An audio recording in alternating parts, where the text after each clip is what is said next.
Welcome to Samba Samba. Enjoy the video. You should start by confirming Python and the VS Code Python extension are available.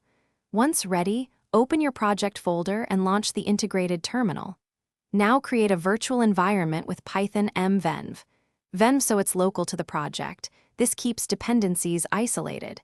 Make sure to let the command finish. Successful creation yields a venv folder.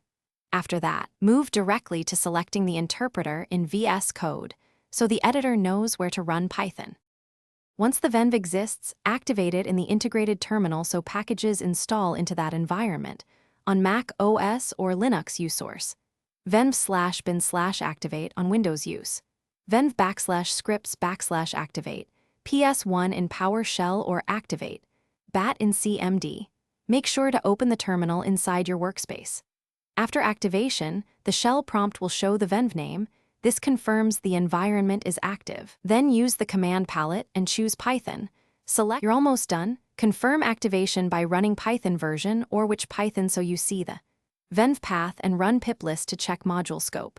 Then add venv to git ignore and optionally set the workspace Python path to lock the interpreter.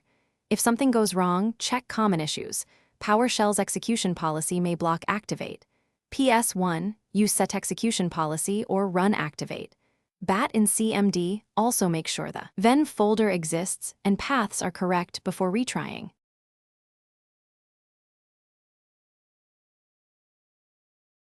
Thanks for watching. Consider subscribing if we helped you.